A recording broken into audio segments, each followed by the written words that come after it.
wa ma arsalna min qablika mir rasulin illa nuhi ilaihi annahu la ilaha illa ana. Muhammad, aku tidak pernah mengutus seorang rasul sebelummu, termasuk dirimu, kecuali harus mengemban kalimat tauhid yang paling tinggi, paling inti. Illa nuhi ilaihi annahu, rupane annahu la ilaha illa ana. Artinya dalam ayat ini Pak, tidak hanya Rasulullah saja yang menyampaikan, Rasulullah Muhammad yang menyampaikan puncak daripada tauhid, yaitu makrifat. Akan tetapi Rasul-Rasul yang sebelum beliau itu juga menyampaikan. Inilah letak krusial, letak genting-gentingnya umat manusia saat menerima tauhid ini. Bahkan tidak sedikit alias banyak mayoritas yang menghukumi ajaran sesat. Ini fakta loh Pak.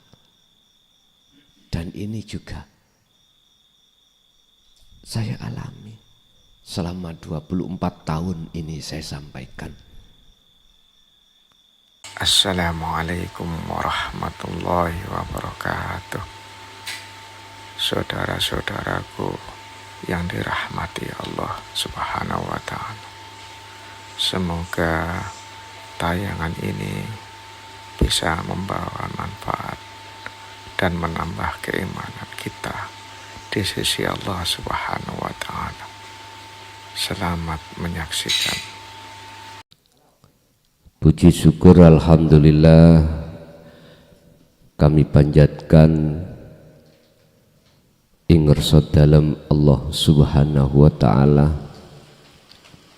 di mana pada kesempatan malam hari ini kita masih diperkenankan Allah untuk bertemu dan bermuajah, sekalipun kita sudah lama tidak berjumpa, sudah hampir setengah tahun mungkin. Oleh karena kami ada tugas penting untuk menulis sebuah kitab, baik kitab awal dan kitab akhir, tapi tidak menjadikan kita semangat terus. Kita harus ingat apa pesan-pesan beliau. Kalau tidak salah, di antara beberapa pesan beliau adalah pegang, jagalah faqadistam sakabil urwatil wuthqa lam fisomalaha. Talinya hati terhadap Allah, sebab barang siapa yang memegang teguh tali ini, mungkin di dalam golongan am disebut hablum minallah.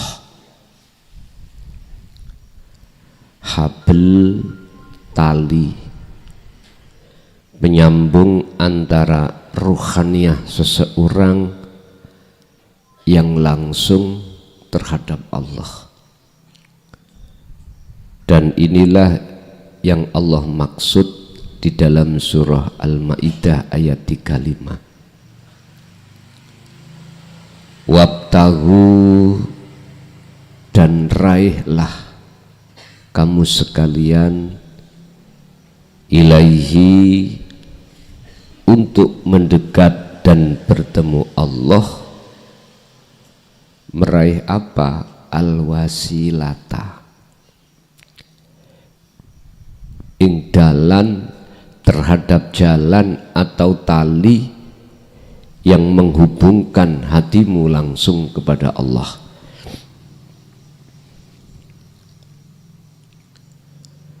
Setelah tali ini sudah panjenengan dapatkan, wajahidu,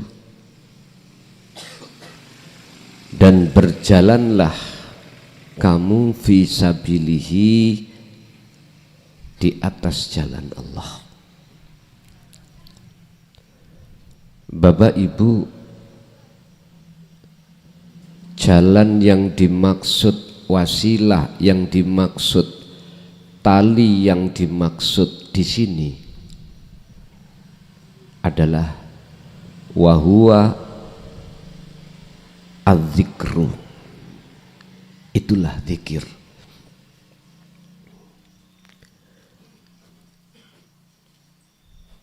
Zikir yang bagaimana yang dimaksud dalam ayat itu dijawab di dalam surat Al-Ahzab ayat 41. Zikron katsiron fasabbihuhu bukratan wa asila. Yang dikatakan sebenar-benarnya zikir adalah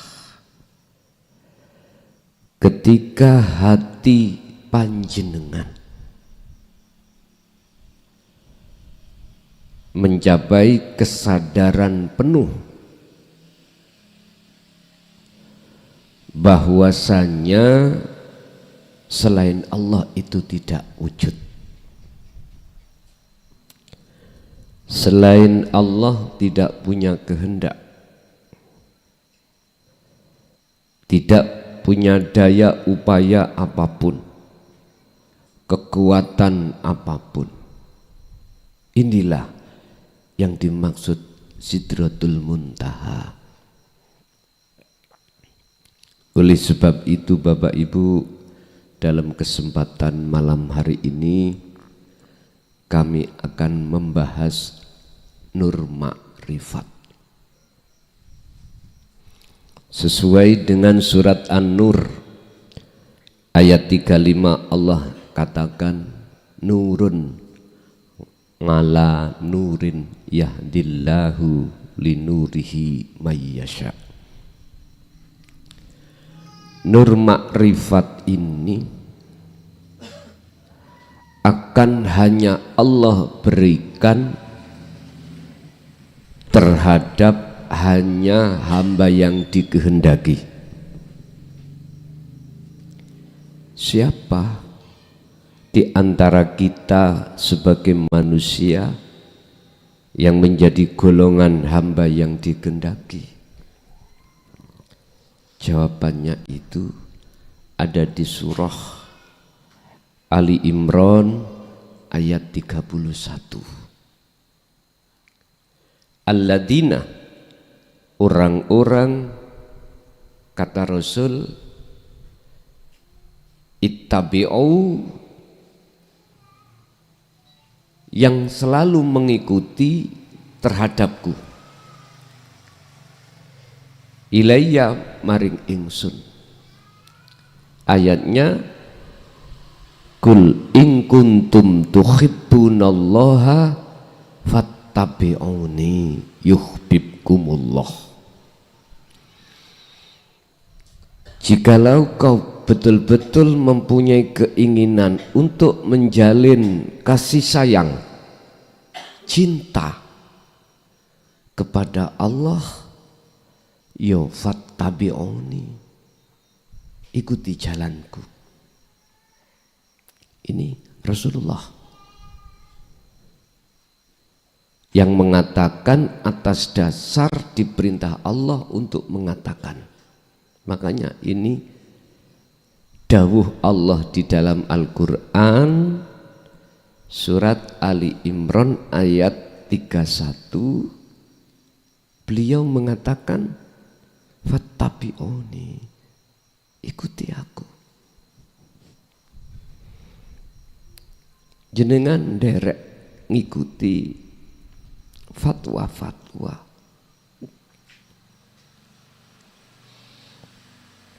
Apa yang pernah beliau Mbah Yai Ismail itu sampaikan,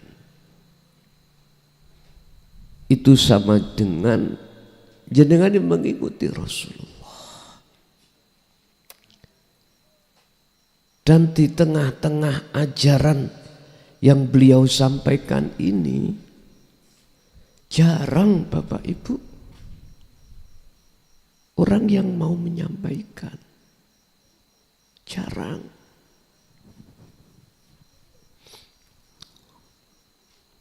Ya kadang-kadang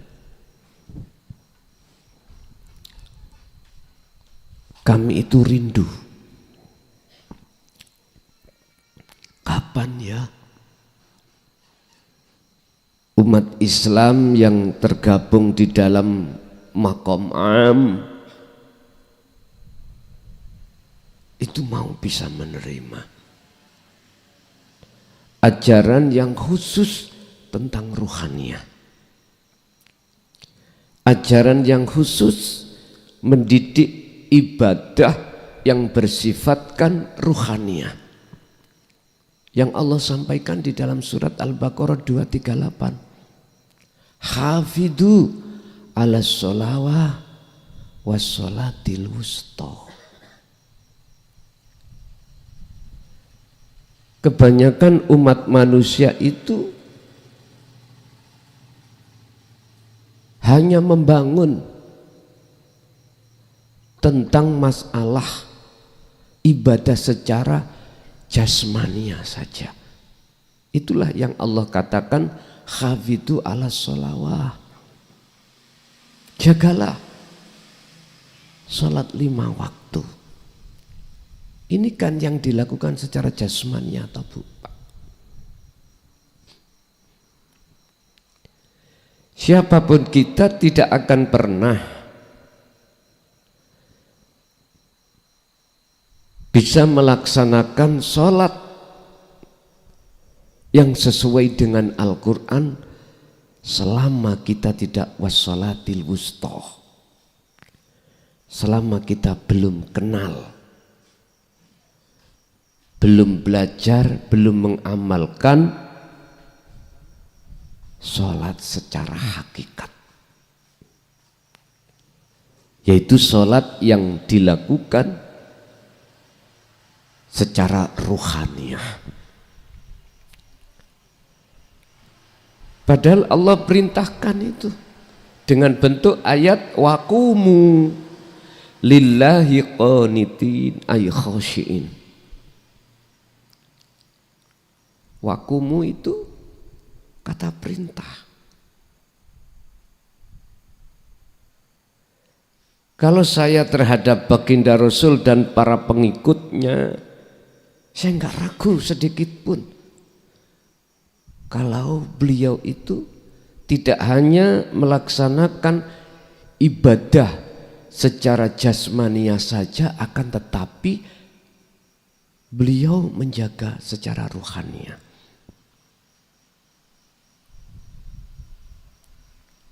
Bapak Ibu hadirin jamaah rahimakumullah. Bagaimana mungkin kita yang ngaku-ngaku menjadi pengikut Rasulullah itu dikatakan sah manakala kita menolak apa yang pernah beliau lakukan. Sallu kama ra'aitumuni usolli. Niki.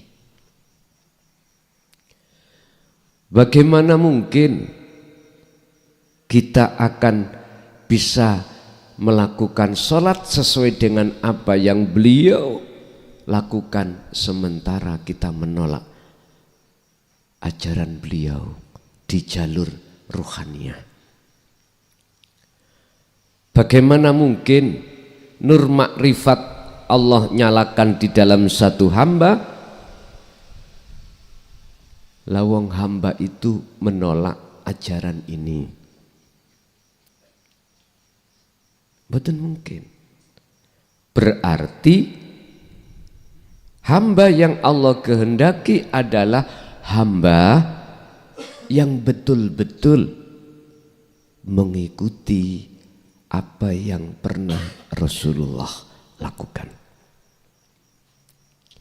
Mengadakan hubungan cinta kasih khusus kepada Allah.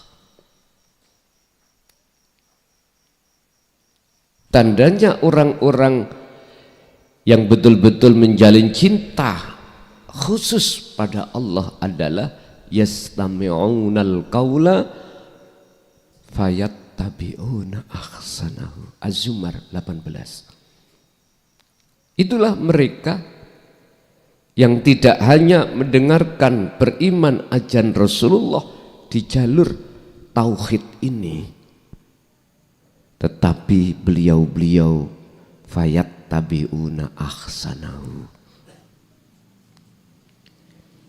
Beliau betul-betul melaksanakan apa inti dari ajaran itu. Inti daripada ajaran itu adalah yakfur bitawuti wa yu'mim billah. Yakfur meninggalkan ruhaniyah, bitawuti tentang perkara selain Allah, wa yu'min dan menjalin cinta billahi terhadap Allah. Ini bukanya itu di dalam ajaran dinut tauhid. Selain itu tidak kita temukan. Bukti waktu masa di mana kita ada di tarbiyah, ibtidaiyah, sanawiyah, aliyah, belum pernah kita mendengarkan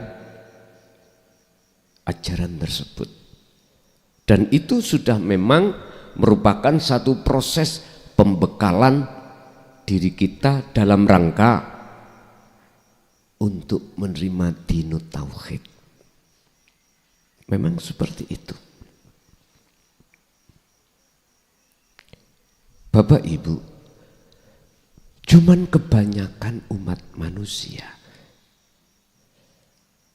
kalau sudah sampai di tingkatan mukasyafah itu enggak mau, kebanyakan ya, enggak mau untuk naik ke musyahadah. Ketika saat seseorang, kebanyakan Pak Bu ini yang sudah alim di dalam ilmu muhadharah dan ilmu mukasyafah, kebanyakan itu tidak mau menerima apa yang ada di dalam tentang ilmu musyahadah. Kebanyakan. Memang Pak, orang pilihan itu jumlahnya minoritas, namanya dipilih, lebih sedikit daripada yang tidak dipilih.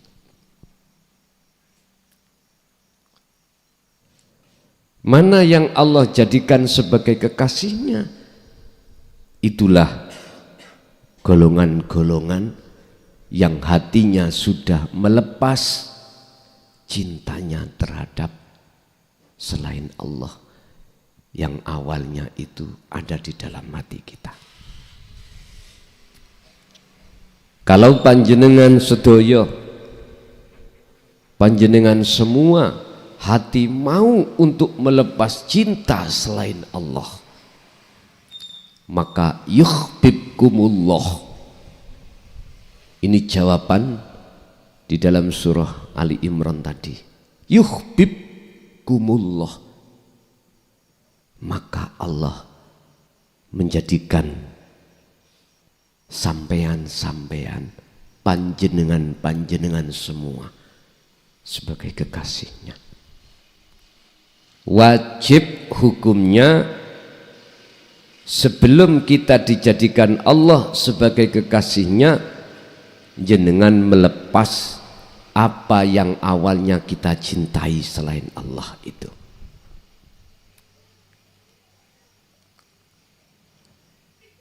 Orang yang melepas cinta selain Allah wajib hati ini untuk tidak bercinta lagi kepadanya. Jenengan ingin mencintai si B. Lah sebelumnya jenengan punya cinta pada si A. Wajib jenengan ini melepaskan cintanya pada si A. Barulah itu diterima oleh si B. Sebab si B enggak mau diduakan. La taj'al ma'allah ilahan akhar. Allah itu enggak menginginkan jenengan-jenengan semuanya itu punya cinta selain daripadanya. Karena Allah itu juga maha pencemburu. Bapak Ibu, mengapa Allah dawuh la taj'al ma'allah ilahan akhar? Semata-mata Pak Bu, ruhaniyah jenengan iki estu menjadi qalbin salim, hati yang bersih dari pengaruh-pengaruh panjenengan kalih kula. Oleh sebab itu Bapak Ibu, pada malam hari ini kami akan membahas tentang nur makrifat, karena itu kunci panjenengan itu diterima oleh Allah sebagai kekasihnya. Bapak Ibu hadirin jamaah rahimakumullah, apa kunci di dalam hati jenengan itu nur makrifat dinyalakan Allah? Apa persyaratannya? Apa kuncinya nur makrifat di dalam hati jenengan itu menyala? Sebab siapapun kita, jikalau nur makrifat dalam hati belum menyala, jangan diharap hati kita bisa keluar dari kegelapan. Allah katakan di dalam surah Al-Baqarah 257, walladzina kafaru awliya'uhumut taghut. Barang siapa yang menjadikan selain Allah sebagai tumpuhan dalam hati atau penolong, maka yukhrijunahum minan nuri ila zulumat. Hati akan gelap. Mengapa hati gelap? Karena sifatnya yang kita cintai, yaitu selain Allah, bersifatkan zulmatun. Al-kaunu minal mukawwanat zulmatun. Ini di dalam kitab Al-Hikam. Selain Allah itu sifatnya gelap. Gelap. Barang siapa kaun ini ada di dalam hati, masih bersemayam di dalam hati, maka hati siapapun akan gelap pada Allah. Lah cara untuk menghilangkan kegelapan ini hanyalah nur makrifat itu harus menyala. Sekarang yang terpenting bagaimana caranya nur makrifat di dalam hati jenengan itu menyala. Sebab Allah katakan juga di dalam surah tersebut, Allahu waliyul ladzina amanu yukhrijuhum minadz zulumati ilan nur. Jagatnya hati yang tadinya gelap, Pak, seketika akan jadi terang manakala hati jenengan yang dijadikan sebagai tumpuan penolong hanyalah yang ahad. Itulah Allah Subhanahu wa ta'ala. Sekarang gimana caranya nur makrifat itu menyala? Tolong ini dicatat betul-betul dalam hati. Pertama, jenengan sudah memegang tongkat beliau Mbah Yai Ismail. Sudah jenengan mendapatkan pengajaran khusus ruhaniyah dari beliau. Berarti secara tidak langsung, kalau boleh kami urai,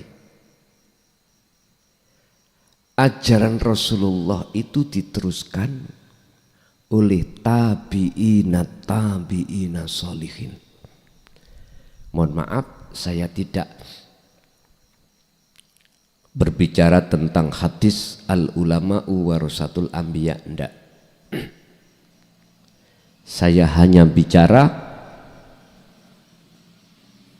siapa di antara penerus Rasulullah di jalur khusus ruhaniyah.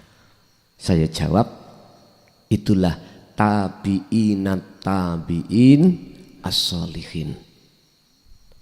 Hati beliau-beliau itu bersih, tidak ada tendensi apapun. Sama berarti apa yang telah Rasulullah sampaikan dalam surah Al-Furqan. Allah bersabda di situ, wa ma arsalnaka illa mubasysyiran wa nadhiran. Saya umpama Rasulullah yang ditanya, saya tidak diperintahkan Allah kecuali mubasysyiran wa nadhiran. Kalau Allah yang bersabda, yang mengatakan, aku Muhammad tidak akan mengutus kamu di dunia ini kecuali illa mubasysyiran, hanya menyampaikan kabar baik. Al-mubasysyiran ini, Pak, bagi siapa kabar baik? Lil mu'minina, khusus fakot terhadap orang-orang yang hatinya sudah beriman betul bahwasanya Allah itu ahad yang ada di dalam diri panjenengan. Sebab innallaha bikulli syai'im muhit. Sesungguhnya Allah itu meliputi atas segala hal apapun. Beliau itu terima ajaran untuk mengajak jenengan untuk menghadap dan bertemu Allah. Ini lil mu'minin, ini yang dimaksud. Lalu wanadhiron, sebagai peringatan. Ini larinya ke golongan yang mana? Nadhir lil kafirina, terhadap orang-orang yang belum bisa menerima ajaran ini.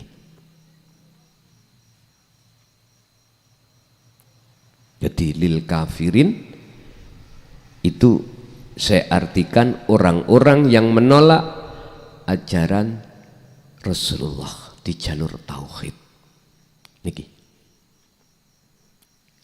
Lalu diteruskan ayatnya adalah, dan aku tidak punya tendensi apapun dari dirimu, hanya bagaimana ruhaniyahmu itu semakin lama semakin mendekat dan bertemu Allah, hanya itu.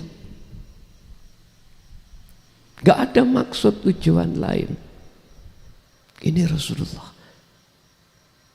Dan ini tongkat ini diteruskan oleh tabi'ina solihin, termasuk panjenengan. Mubasyiron, ini termasuk panjenengan. Ini syarat pertama, jenengan harus memegang tongkat atau tali yang langsung yang pernah dipegang Rasulullah. Bahkan di dalam surat Al-Ahzab 21 Allah nyatakan tentang teladannya Rasulullah. Laqad kana lakum fi Rasulillahi uswatun hasanah. Mana? Berupa mana uswatun hasanah? Liman kana yarjullah. Nah ini. Hanya terhadap orang-orang yang hatinya ada keinginan untuk bertemu Allah. Dan ini Pak, gak semua orang. Sebab pada umumnya hati seseorang itu ingin selalu ketemu dunia mewah. Dunia mewah. Bagi seorang laki-laki, kalau bisa biniknya ajak jangan satu. Gila. Ini kudratnya seorang laki-laki. Fankihu ma tobalakum minan nisa imathna. Pertama mathna.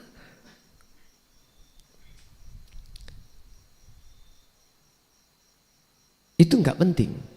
Yang penting bagaimanapun dan berapapun istri jenengan, hati jenengan tidak tergoyahkan cinta sampean terhadap Allah. Yang banyak kan satu, hati terbuai ini, apalagi dua. Makanya satu aja, jangan dua. Bukan persoalannya 2, 3, 4 enggak boleh, silakan. Yang terpenting hati jenengan tidak terpengaruh terhadapnya. Orang yang tidak bisa terpengaruh hanyalah orang yang hatinya sudah mencorong, sudah menyala nur makrifat. Istilah bahasa saya, tidak mudah kena kebiarin dunia.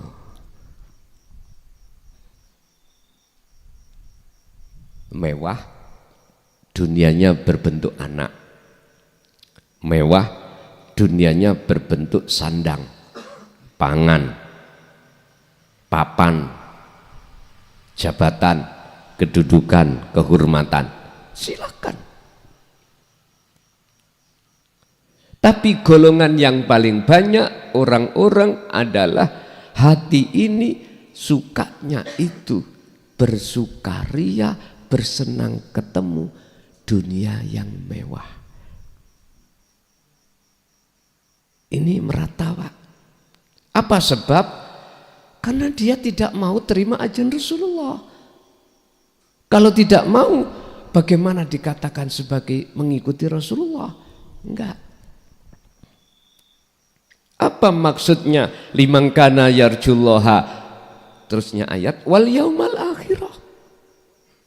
Biar sampean kali kula ini tahu alam akhirat yang ada di depan jenengan ini.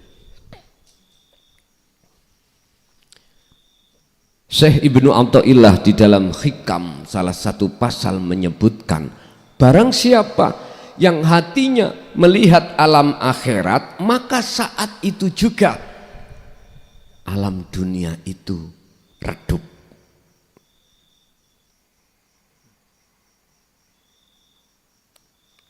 Jenengan bisa ke alam akhirat, wajib tinggalkan alam dunia.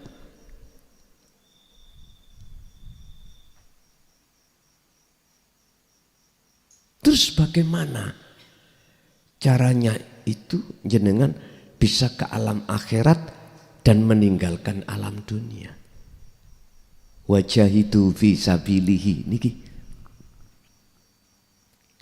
Anda harus meraih dulu bagaimana nur makrifat itu menyala. Sebab alam dunia ini bersifatkan zulmah, gelap. Sampeyan tahu telur ayam, Pak? Oke.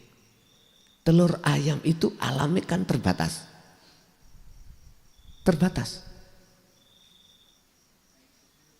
Dan ini prosesnya memang kita seperti itu.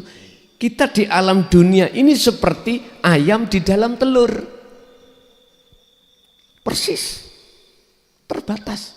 Sampeyan bikin rumah terbatas. Apapun terbatas. Tapi aneh, kebanyakan manusia itu suka di alam dunia, padahal alam akhirat lebih luas, tak terbatas. Coba lihat, kalau telur itu sudah dingkrem, kenapa di sini? Dingkremi, diram. Itu butuh waktu paling kurang, paling tidak 21 hari. Beliau induk ayam, tinggalkan makan, Pak. Birriyadati wal adhkar.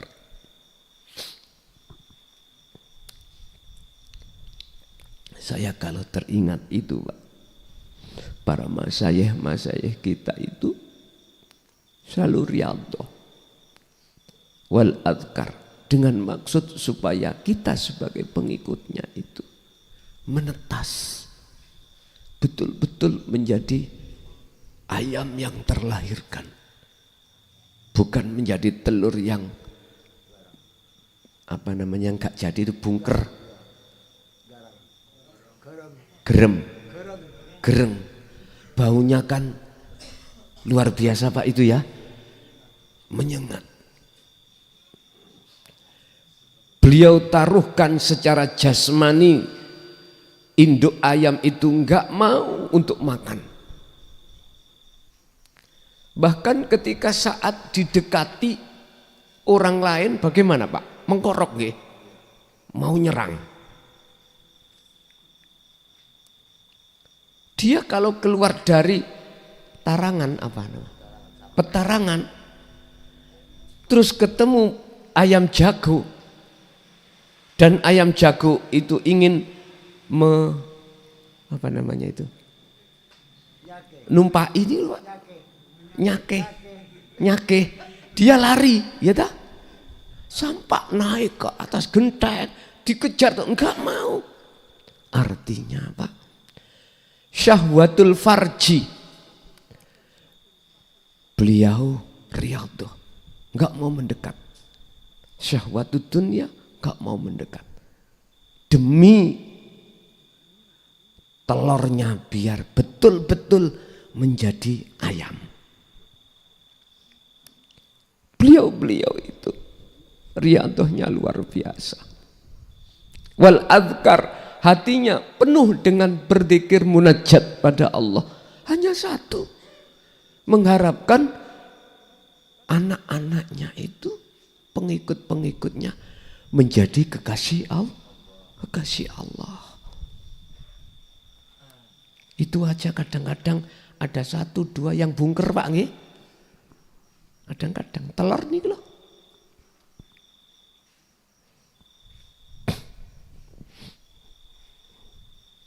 Lah, masa seperti itu pasti nanti jenengan seperti itu. Ku anfusakum wa ahlikum naro. Otomatis.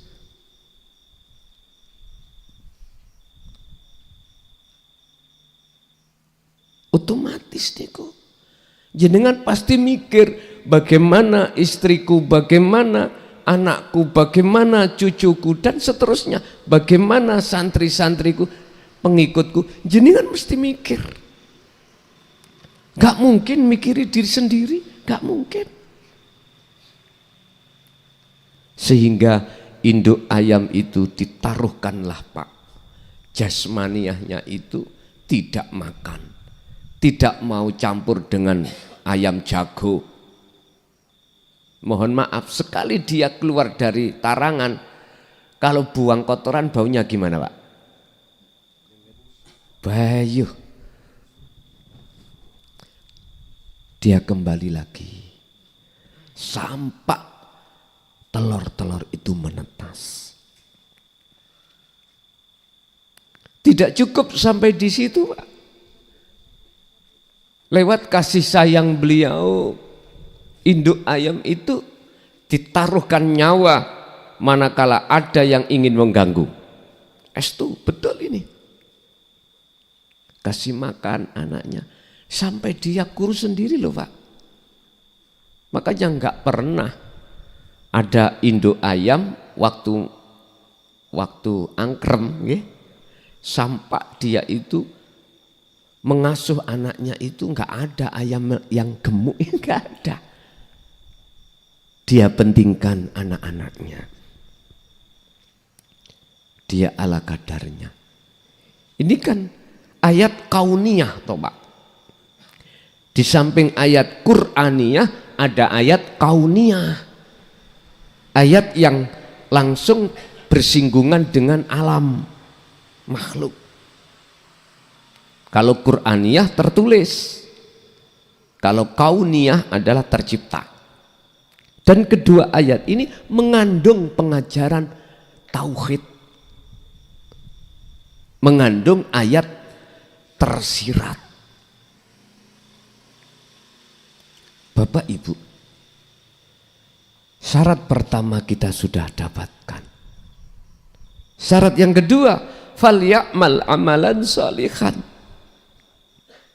Laksanakanlah apa yang pernah difatwakan, diwariskan oleh beliau-beliau terhadap kita.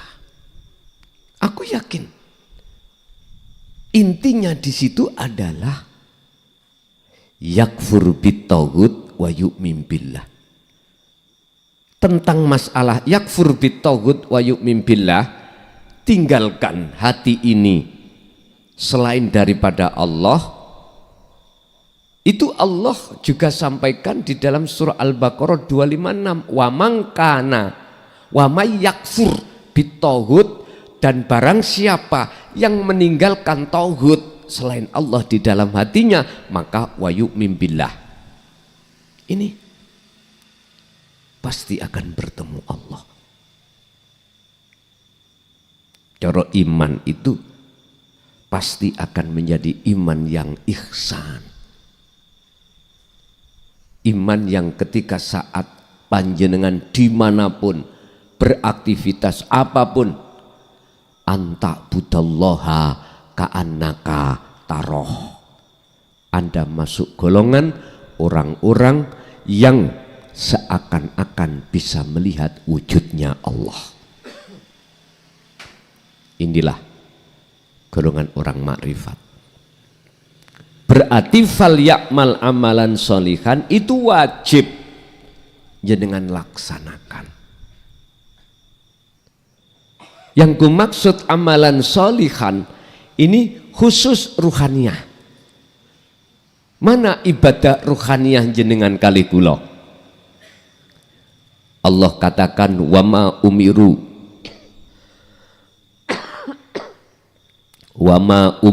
illa liya'budullaha mukhlishina lahuddin hunafa'a. Menyembah. Menyembah yang bagaimana? Hunafa. Yang hati condong pada Allah. Mana hati yang condong pada Allah? Allah sampaikan dalam surat Al-An'am 79, inni wajjahtu wajhiya.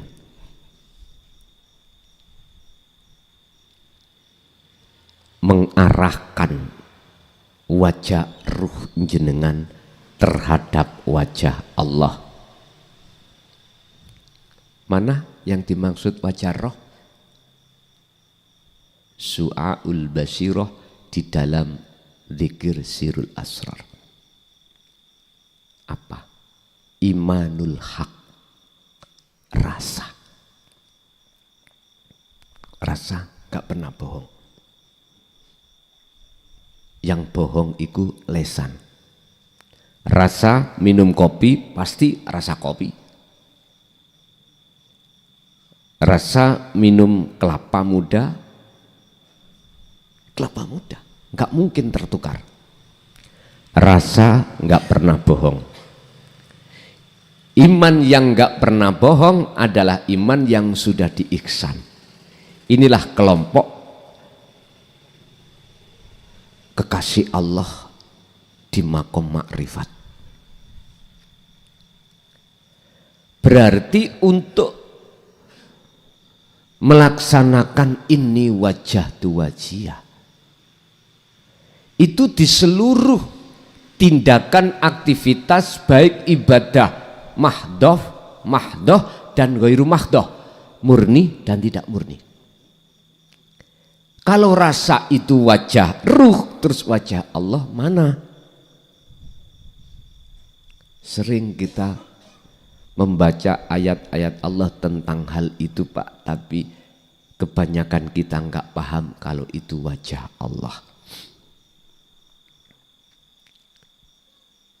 Mana wajah Allah itu? Yang katanya dekat, bahkan lebih dekat dari urat nadi, urat leher.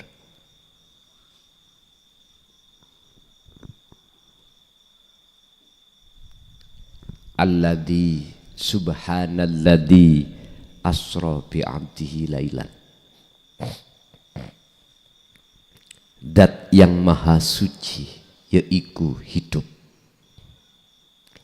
yang memperjalankan hambanya di tengah malam.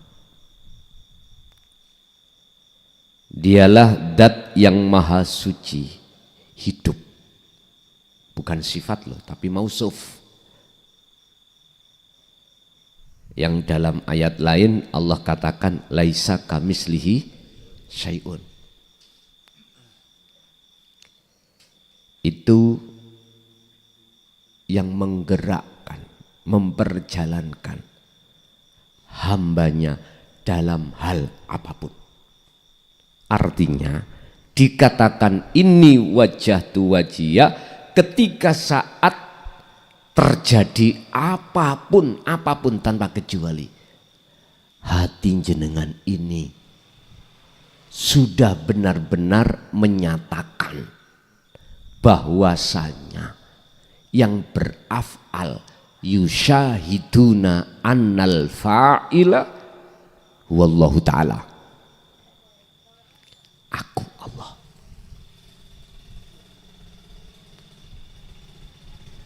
Ini yang dimaksud ini wajah tu wajiyah, bukan menghadapnya terhadap sifat wajiyah. Mana sifat wajiyah?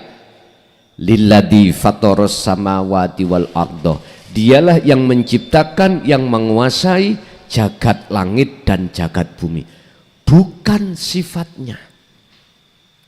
Sifatnya wajiyah mana? Berkuasa, menguasai, kuasa menciptakan, kuasa menggerakkan, kuasa memperjalankan yang namanya samawati wal ard. Kita tidak menghadap terhadap sifatnya, enggak. Dan juga kita tidak akan menghadap terhadap yang dikuasai, yaitu samawati wal ard, enggak. Kita menghadap wajhiyah, Makanya di dalam hadits qudsi kalau enggak salah Allah bersabda, Allah berfirman, janganlah kau sembah namaku, sifat datku, tapi sembahlah aku. Inilah yang dimaksud, hati jenengan sudah tidak lagi muncul aku hamba, aku makhluk yang melaksanakan, tetapi justru dalam hati jenengan muncul segala-galanya itu hanyalah af'alullah yang melakukan, aku Allah. Berat Pak memang. Inilah yang dimaksud fal ya'mal amalan sholihan. Miturut ayat surat Al-An'am tadi, barang siapa betul-betul bisa menghadap ke wajhiyah, maka ayatnya bagaimana? Terakhir, wama ana minal musyrikin. Dan saya sudah tidak lagi dikatakan golongan yang menyekutukan Allah, menduakan Allah. Dan inilah sebagai syarat untuk menyala nur makrifat jenengan, wala yusyrik bi ibadati rabbihi ahada. Janganlah kau di saat melakukan ibadah apapun merasa dirimu yang melakukan. Sebab kalau diri kita makhluk, aku makhluk, rasa yang muncul dalam hati kita iman yang melakukan, maka itu sebetulnya kita telah menyamakan diri kita pada Allah Subhanahu wa ta'ala. Niki yang disebut syirik khafi.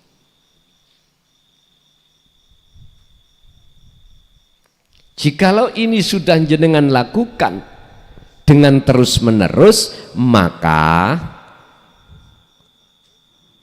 nur makrifat itu Allah nyalakan. Berarti singkat kata, jangan pernah kau tinggalkan zikir yang menjadikan hatimu aku Allah. Janganlah kau tinggalkan zikir yang menjadikan kefanaan dirimu dalam hal apapun. Jangan. Sebab ini prosesnya untuk masuk di dalam makrifat pada Allah itu lewat hal seperti ini. Siapa dalam hatinya kalau sudah tidak muncul aku makhluk, maka disitulah dengan sendirinya akan muncul aku Allah. Inilah yang dimaksud surah Al-Anbiya ayat 25. Wa ma arsalna min qablika mir rasulin illa nuhi ilaihi annahu la ilaha illa ana. Muhammad, aku tidak pernah mengutus seorang rasul sebelummu, termasuk dirimu, kecuali harus mengemban kalimat tauhid yang paling tinggi, paling inti. Illa nuhi ilaihi annahu, rupane annahu la ilaha illa ana. Artinya dalam ayat ini Pak, tidak hanya Rasulullah saja yang menyampaikan, Rasulullah Muhammad yang menyampaikan puncak daripada tauhid, yaitu makrifat. Akan tetapi rasul-rasul yang sebelum beliau itu juga menyampaikan. Inilah letak krusial, letak genting-gentingnya umat manusia saat menerima tauhid ini. Bahkan tidak sedikit alias banyak mayoritas yang menghukumi ajaran sesat. Ini fakta loh Pak. Dan ini juga saya alami selama 24 tahun ini saya sampaikan.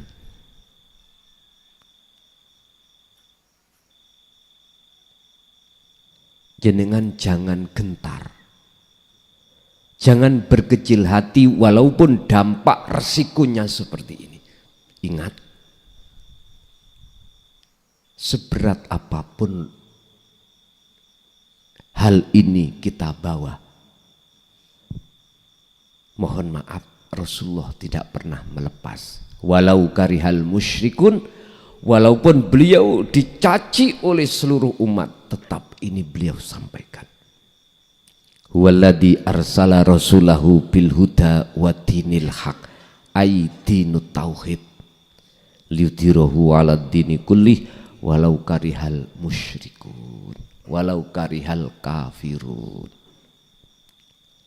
Sebab lebih baik jenengan dibenci oleh seluruh umat sedunia daripada jenengan ini tinggalkan ajaran Rasulullah. Bagi saya lebih baik saya dibenci oleh seluruh umat manusia daripada saya melepas ajaran ini. Ini prinsip ya. Dan ini tidak akan pernah bisa pegang kecuali hanyalah golongan-golongan ahli syuhud. Itulah golongan yang mengikuti baginda Rasulullah sallallahu alaihi wasallam. Pak, Allah sudah janji. Janji Allah, jawaban Allah, jikalau kita betul-betul mengikuti Rasulullah di jalur ruhaniyah ini. Yuhibbukumullah, pertama, jenengan dijadikan sebagai kekasihnya. Yang kedua, wa yaghfir lakum dzunubakum. Dzunub adalah jamak dari dambun, artinya dosa. Dambun dosa kecil. Berbentuk mana? Berbentuk jenengan jasmani, tinggalkan kewajiban, menjalankan larangan. Molimo istilah. Ini kalau menurut pandangan hakikat, ini kecil Pak. Artinya kecil, lebih besar dosa syirik. Di situ ayatnya tidak danbun, tapi dzunub. Wa yaghfir, dan Allah mengampuni atas segala dosa apapun. Artinya baik dosa secara jasmani, awalnya kita mulai kecil molimo. Tahu molimo ya? Molimo lah. Jangankan ini tidak diampuni Allah. Dosa rohaniyah yang bikin syirik itu diampuni kok. Syaratnya harus mengikuti Rasulullah. Bukan mengikuti dalam hal taklimnya, pengajiannya, ilmunya aja enggak Pak. Tadi saya katakan fal ya'mal amalan sholihan, praktek nih. Ilmu ini tidak dibuat gaya-gayaan. Mohon maaf ya. Enggak.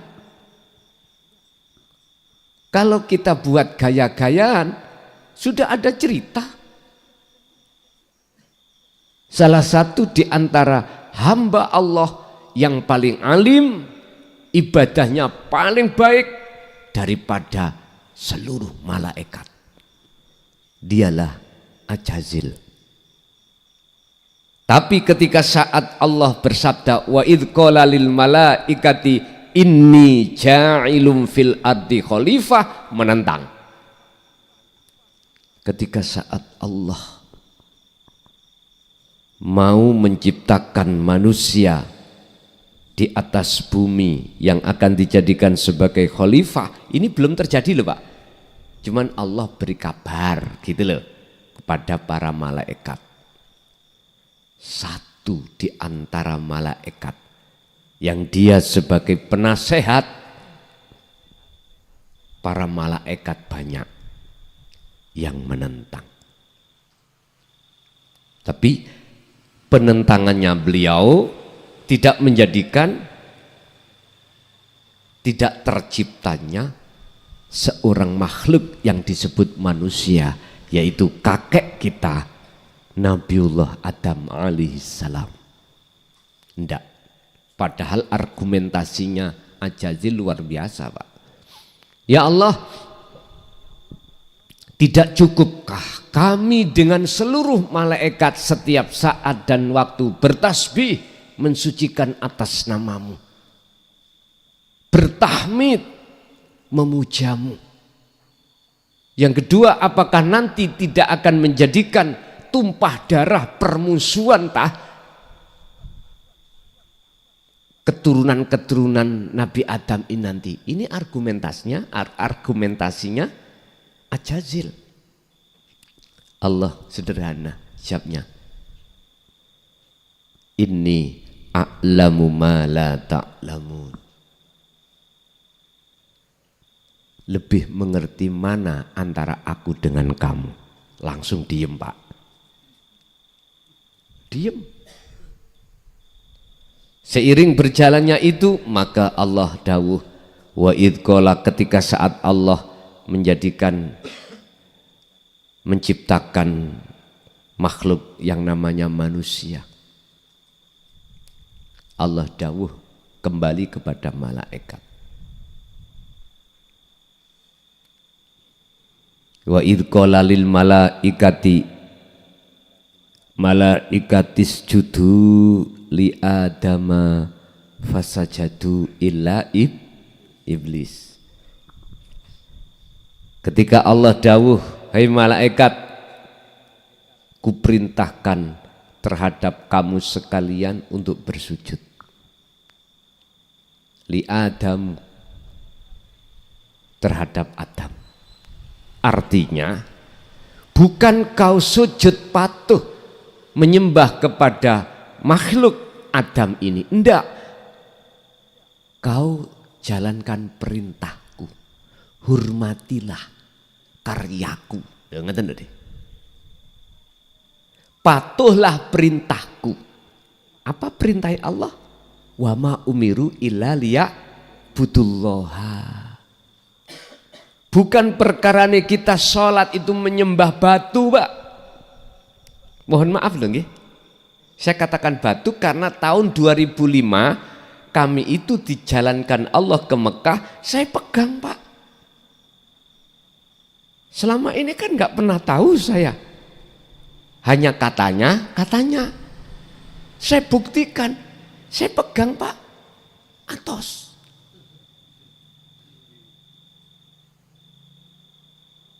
Mohon maaf jikalau aku salah. Menurut saya itu batu. Berarti batu itu makhluk, Pak nggih? Nabi Adam kan makhluk. Sama toh?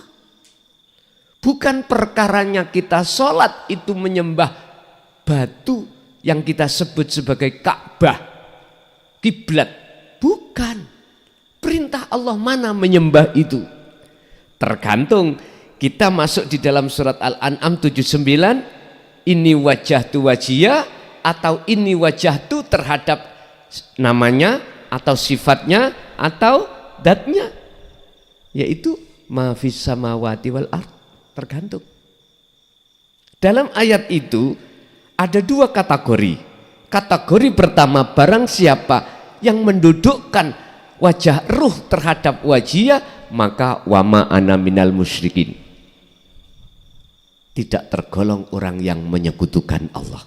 Tapi jikalau jenengan kali kula ini wajahtunya menghadap terhadap samawati wal ard, maka manafi yang ada di ayat itu, mohon maaf, tidak ada. Akhirnya wa ana minal musyrikin, kita syirik. Kita syirik. Tanda bukti kalau kita itu menghadap samawati wal ard. Ketika kita sholat, hati ingat siapa, Pak? Hati ini ingat dunia, isi dunia. Ini kalau kita menghadap selain wajhiyah, sederhana. Dan ini dikisahkan ayat sebelumnya, 2 ayat sebelumnya, berarti ayat 778.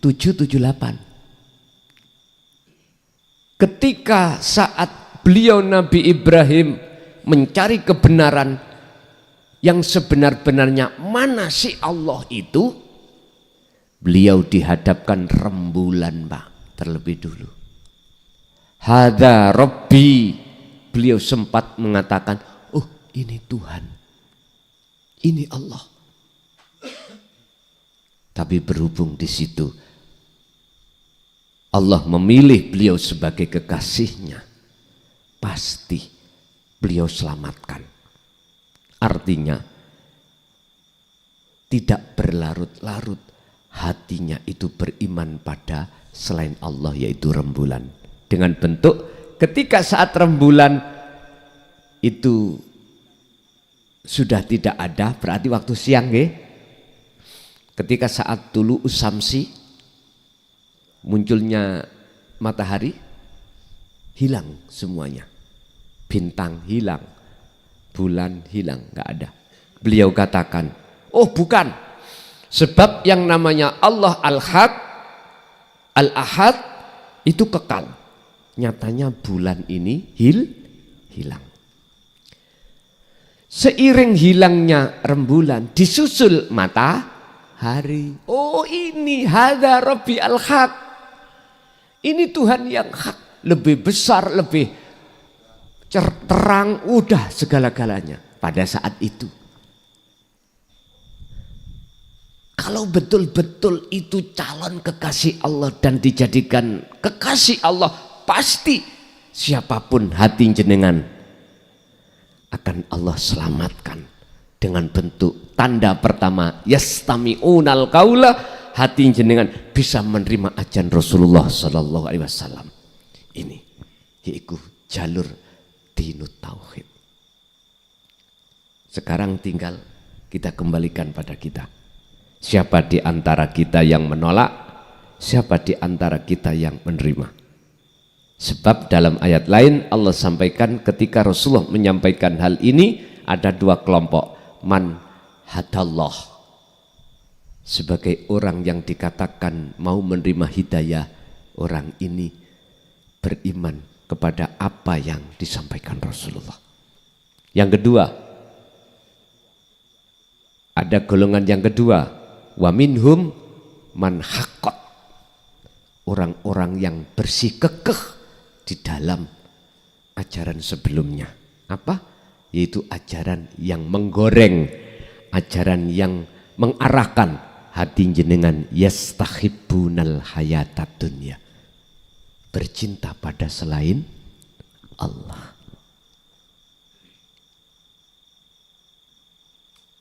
Bapak Ibu hadirin jamaah rahimakumullah. Jadi sederhana kita membedakan antara hati kita betul-betul menyembah Allah Al-Haq ataukah menyembah Allah yang tidak hak, Allah yang ahad atau tidak. Disitulah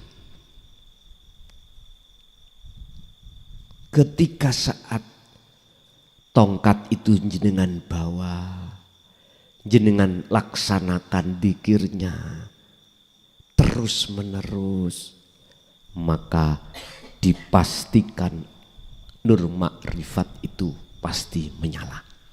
Tanda kalau nur makrifat menyala dalam hati seseorang, Allah itu sudah hakul mubin, nyata wujudnya. Mana yang jenengan ini? Secara konsep makrifat bidzahri, nurullah inilah sesungguhnya wujudnya Allah. Tapi sebelumnya wujud selain daripadanya hilang. Wujud nama makhluk tidak ada.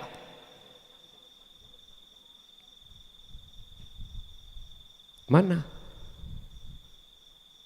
Dalam hati yang sudah masuk di dalam sini, itulah yang Allah katakan, innani anallah la ilaha illa ana. Surat Toha ayat 14 ini ada kaitannya dengan Rasulullah menyampaikan tentang la ilaha illa ana di dalam surat Al-Anbiya 25. Berkaitan terus ini. Artinya nur makrifat itu akan menyala dan menjadikan si hamba itu makrifat pada Allah manakala satu hamba itu melaksanakan tauhid la ilaha illa anta sampai la ilaha illa ana.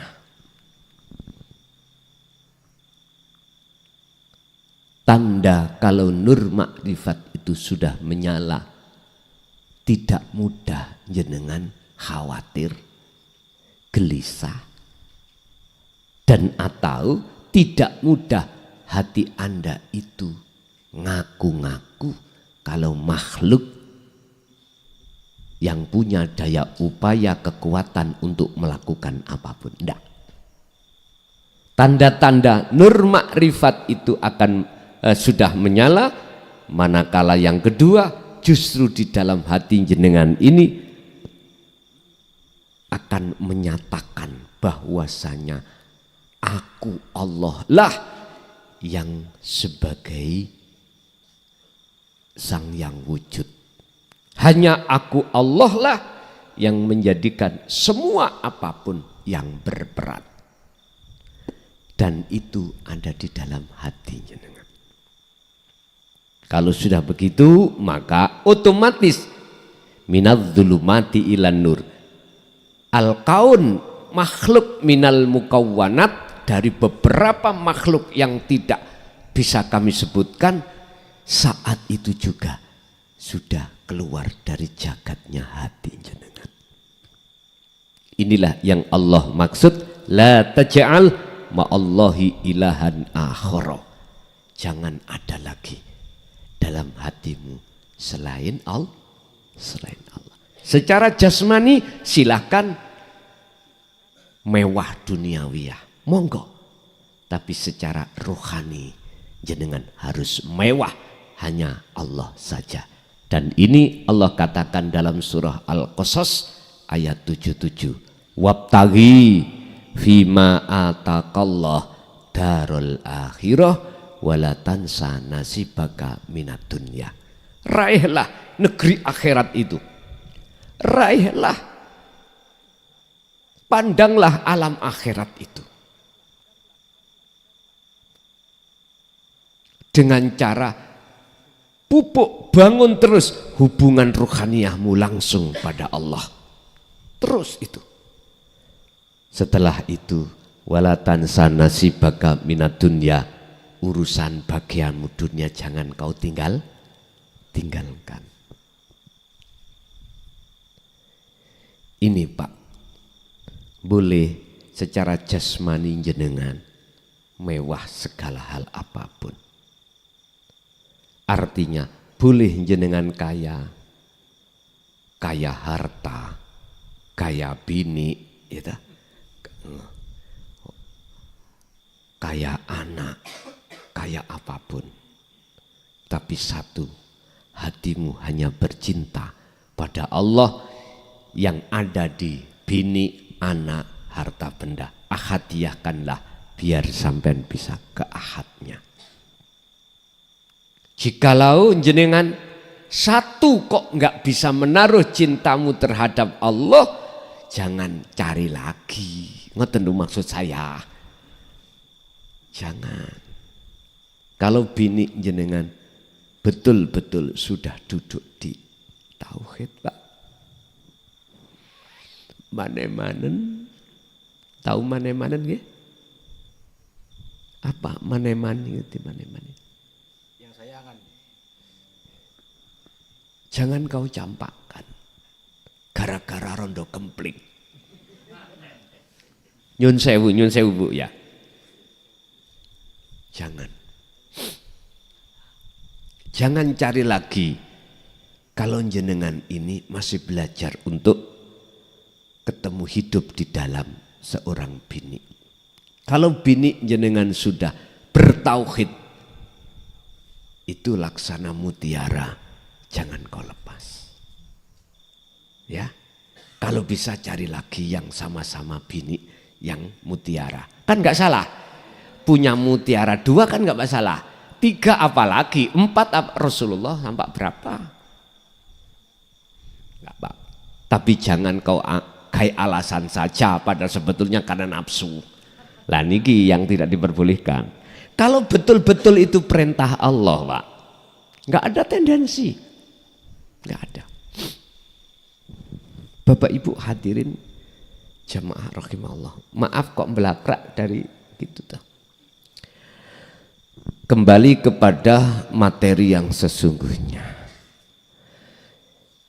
Kesimpulannya, nur makrifat akan terjadi alias menyala manakala terus-menerus jenengan berzikir. Sebab inilah Anda akan bisa masuk ke alam akhirat.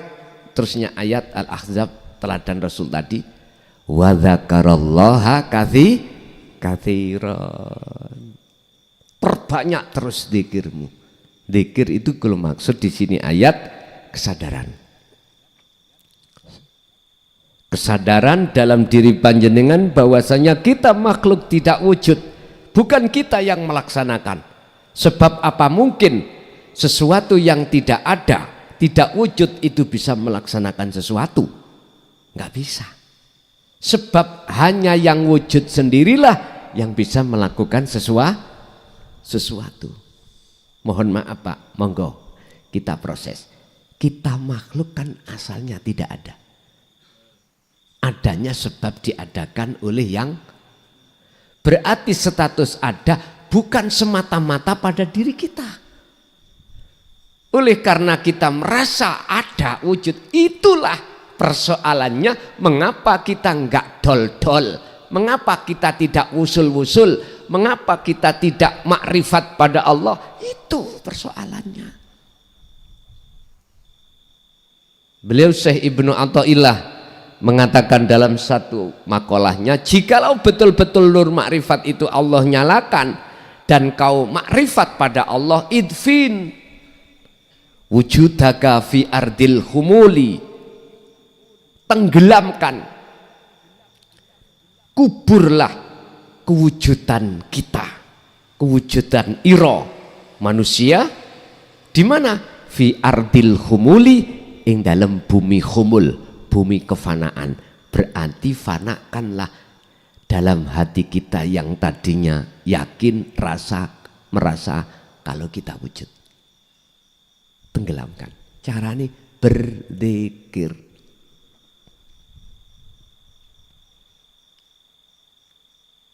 Berzikirnya cara mempraktekkan boleh qiyama wa qu'udan wa ala junubihim. Ali Imran 191. Boleh dengan berdiri, boleh dengan duduk ataupun berbaring. Udah, jenengan masuk di dalam napas.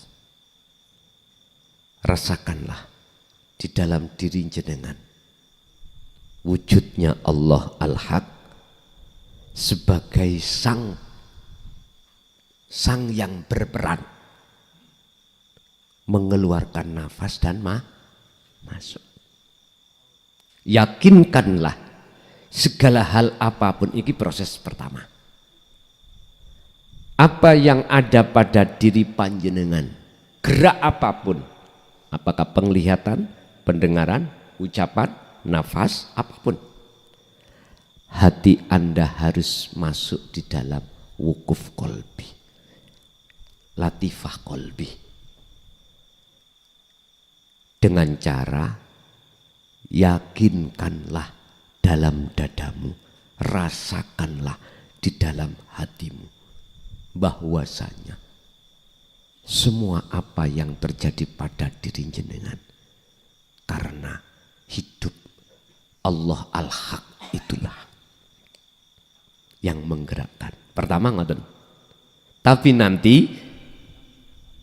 yang digerakkan jenengan dan makhluk lain tiada. Akhirnya hati jenengan akan menemukan namanya innani anallah. Berarti yang bergerak Allah. Bukan Allah menggerakkan jenengan. Nek awal tadi jenengan bisa gerak sebab digerakkan Allah. Seiring berjalannya su'aul basyirah dzikir tersebut, maka disebut ainul basyirah berikutnya. Yang digerakkan sudah enggak ada. Disitulah akan nyata siapa sebetulnya yang bergerak. Makanya tadi saya katakan, mana sih wujudnya Allah? Ya sampean kabeh. Yang sudah kita ahadiyahkan. Jadi A, B, C, D bukan banyak. Suhudul wahdah fil kasroh. Koyoke banyak tapi tunggal. Bagi pandangan hati jenengan. Ahad itu hidup itu. Nek si bingung pun dipeksa Pak. Estu, ayo tinggal ngombe kopi mawon. Enggak, ngombe kopi Pak. Bismillahirrahmanirrahim. Pun dipeksa, mboten angsal dipeksa. Enggak cukup ngombe kopi, udut. Enggak.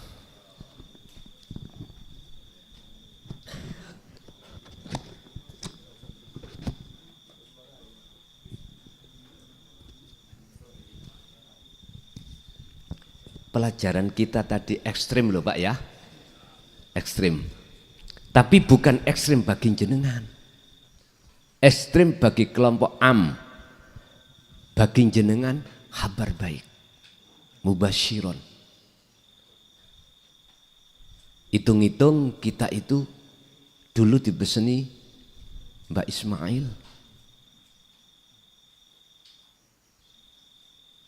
Intine kula niki enak Pak, tinggal teruskan menyambung beliau terhadap jenengan.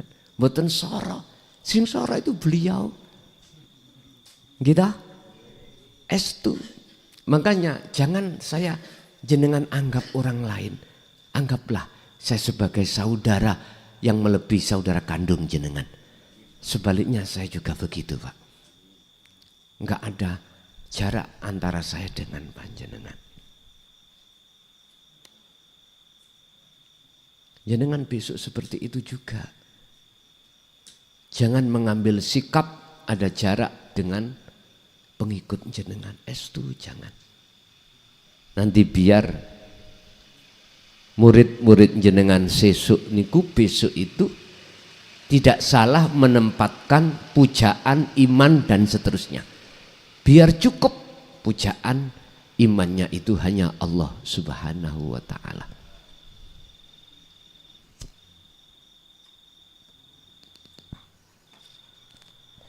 Bapak Ibu hadirin jamaah rahimakumullah. Kalau jenengan sudah nyata wujud sejatinya wujud setelah kefanaan diri Anda, itu salah satu tanda kalau nur makrifat sudah menyala. Tinggal pertanyaannya durasi. Berapa detik? Berapa menit? Berapa jam? Berapa hari? Hal ini kata Rasul di dalam surat Al-Hijr ayat 99, hatta ya'tiyakal yakin. Beliau sampai sedo iku terus. Makanya beliau disemati Allah sebagai maqam maksum, baik terjaga dan tidurnya hati selalu berzikir. Ku maksud zikir itu innani anallah tadi loh Pak ya. Mekaten. Lah untuk meraih maksum jenengan pasti diproses Allah di mahfud. Lah di dalam mahfud ini loh Pak. Ada fana dan kamil, musyahadatul fana dan musyahadatul kamil. Fana jenengan entah sedino, satu hari, satu malam, sak detik mungkin. Niki lodong lho Pak, tahu lodong nggih? Lumayan daripada yang enggak belas. Dan ini sunatullah, hukum ketetapan Allah terjadi pada siapapun seperti ini. Walaupun hanya sak detik Pak, mohon maaf. Kegelapan dalam hati sampan akan hilang. Walaupun voltasenya listrik itu tidak 220. Katakanlah, mohon maaf sekali lagi. Kan di dalam kamar gelap gulita. Dek, walaupun berapa detik, langsung saat itu hilang kegelapan. Berhubung ini mati maneh, gelap lah.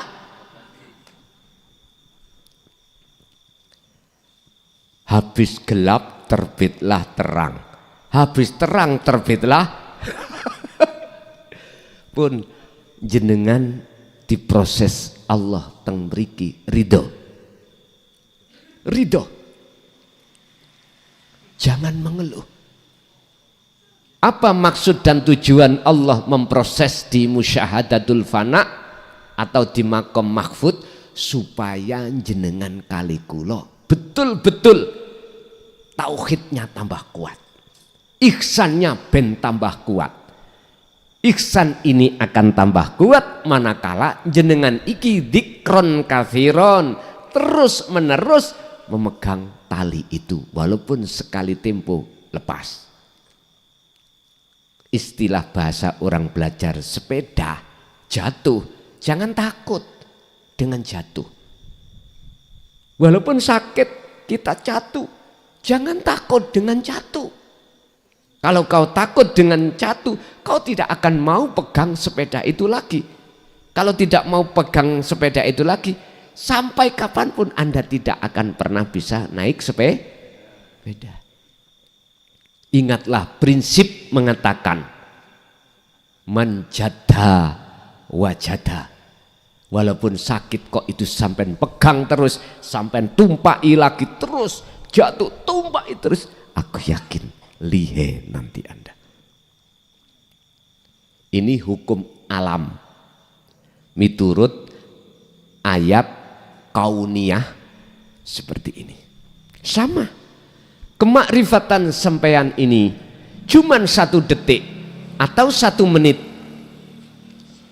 Seiring berjalannya jenengan terus menerus berzikir, Allah berjanji di dalam surah Al-Ankabut ayat 5 mesti naik.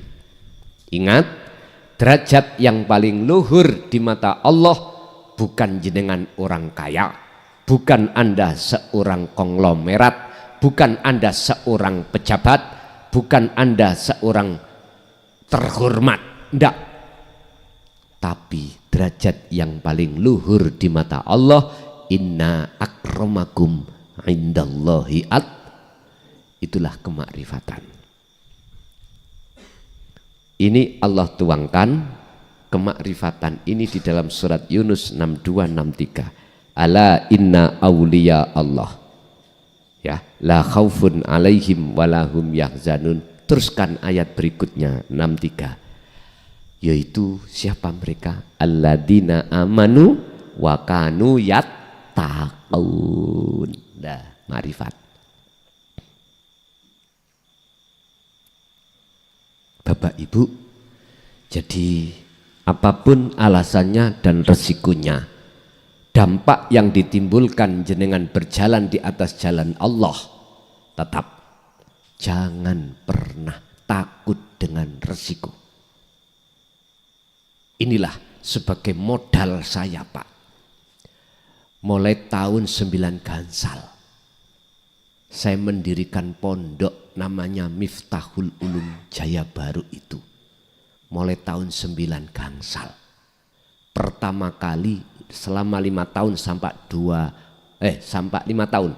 95 sampai 2000 kan 5 tahun. Saya fokus mengajarkan tarbiyah masa anak-anak di ibtidak sanawi aliyah, bahasa nahwu mulai dari akidatul awam, jurumiyah, amriti, alfiyah ibnu malik, mancik masuk di dalam Jawahirul Maknun, Allah menyetop saya. Stop. Tidak boleh lagi saya berkecimpung di situ. Tak mulai 2000 saya harus mendidik dengan dinut tauhid. Saya teng mriku nangis, Pak. Pasti saya menghadapi cacian makian. Ya Allah, betul Pak. Bahkan sampai saya mau diusir dari negeri asal saya. Iya. Awal sudah Allah kasih resiko. Tinggal saya pilih yang mana. Apakah saya takut dengan cacian umat, ataukah saya ngestoake perintah Allah. Kalau saya mengutamakan, mohon maaf, perintah Allah, berarti saya harus tinggalkan pengajaran di tarbiyah tadi. Saya harus mengajarkan tentang dinut tauhid. Pertama santri sitok gindil.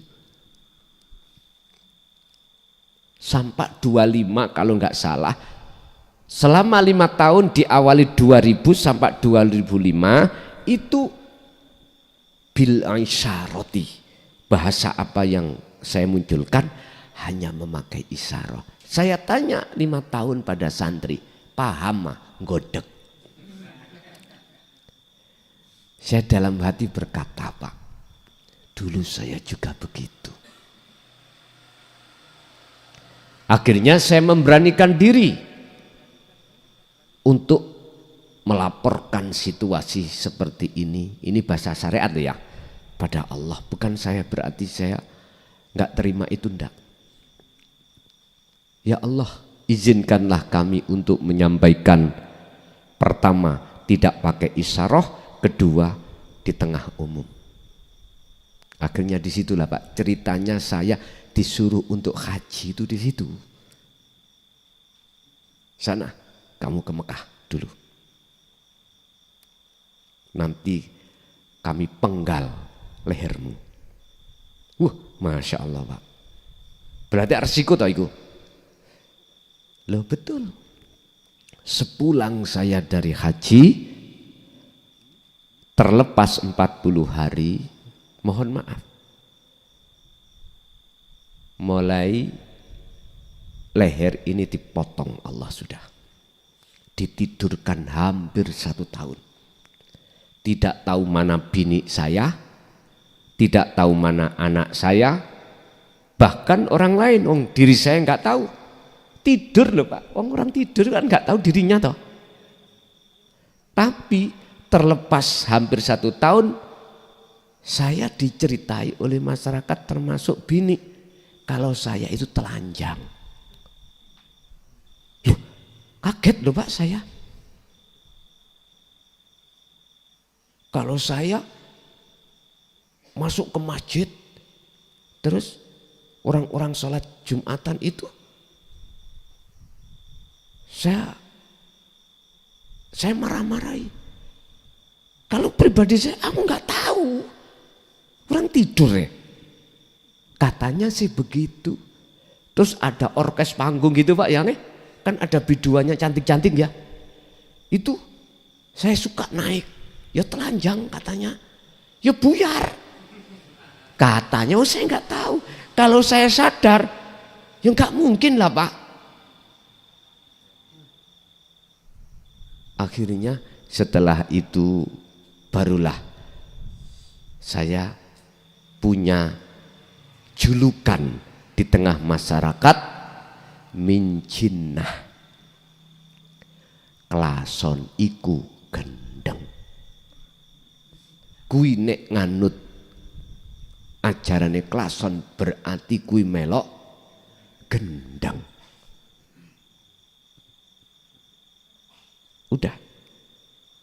Pertentangan itu puncaknya Pak, puncaknya 2012. Setelah saya dipenjara 3 tahun. Sepulang penjara, Beliau-beliau yang menghina tadi, menghujat, malah sampai sekarang ngikuti ajaran ini.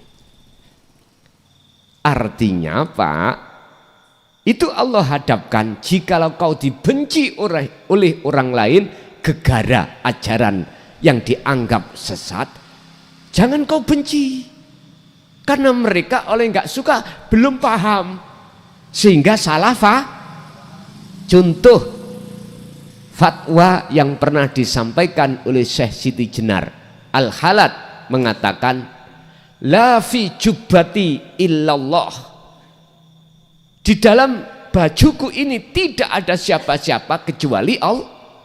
Berhubung gak paham, orang awam akhirnya salah paham. Salah pahamnya mereka mengatakan bahwasanya Al-Halat ngaku-ngaku jadi Tuhan. Kalau Quran, siapa yang berani berkata innani anallah, jikalau belum fana keakuan diri, dijawab di dalam surah Al-Anbiya 29, syirik. Memang betul, tapi ini sudah fana keakuan makhluk. Yang betul itu memang. Oleh karena di bawahnya orang am itu gak paham, gak mau tanya, akhirnya salah paham, muncullah komentar makalah yang mengatakan bahwasanya Syekh Siti Jenar atau Al-Halat syirik, wajib dibunuh. Ya sudah.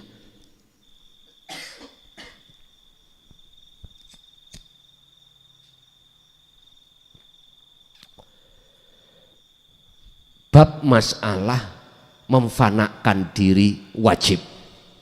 Bahkan ini Allah tuangkan dalam surah Al-Baqarah ayat 54. Wa idh qala Musa liqaumihi ya qaumi innakum dzalamtum anfusakum bittikhadikumul ijla. Hei kaumku, kau telah berbuat dolim. Yang dimaksud dolim ini syirik Pak, terhadap dirimu, otomatis artinya kau juga mendolimi Allah. Bentuknya apa? Bittikhadikumul ijla, menjadikan anak sapi sebagai Tuhan. Bentuknya apa Pak? Jenengan kali kula, ada wujud selain Allah dalam hati kita, yaitu anak sapi. Disembelih harus. Habis ini nanti kan besar nggih, disembelih. Anak sapi kalau jenengan biakar akhirnya jadi bapak sapi Pak, jadi besar. Sifat basariah dalam diri jenengan biarkan, akunya hamba jenengan biarkan, udah Pak, akan memunculkan buah sifat-sifat yang Allah larang, hasud, riya, takabur dan lain sebagainya. Oleh sebab itu fatubu ila bari'ikum, dengan bentuk faktulu anfusakum, bunuhlah dirimu. Itu Nabi Musa, bunuhlah dirimu. Artinya aku nenjenengan iku sampean buang. Ini loh maksudnya. Nantilah Pak, kalau Al-Quranul Qadim sudah betul-betul Allah tulis dalam ayat Qur'aniyah, jenengan tahu. Oh maksudnya pedet anak sapi itu ini ya. Saya juga tidak berjanji kapan kitab akhir ini akan jenengan terima. Kalau kitab awal alhamdulillah sudah 70% dengan bahasa Arab dan bahasa Indonesia. Mohon maaf, bahasa Madura mboten saged. Mungkin nanti bisa dibantu Pak ya, diterjemah, tolong saya yang membaca, jenengan menulis ya, mohon bantuannya nanti khusus untuk saudara-saudaraku di Madura.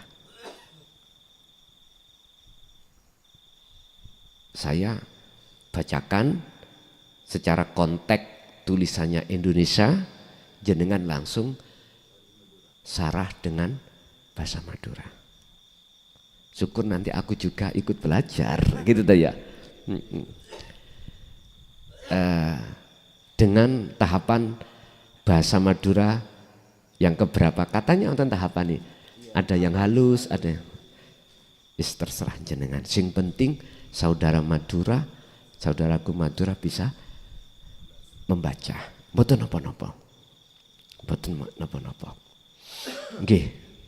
Bapak Ibu hadirin, kesimpulan nur makrifat wajib kita dapatkan sebelum datangnya satu kematian. Wa anibu ila rabbikum wa aslimu lahu min qabli ayyatiyakumul adzab. Sebelum kematian datang, wa anibu, lekas kita kembali pada Allah.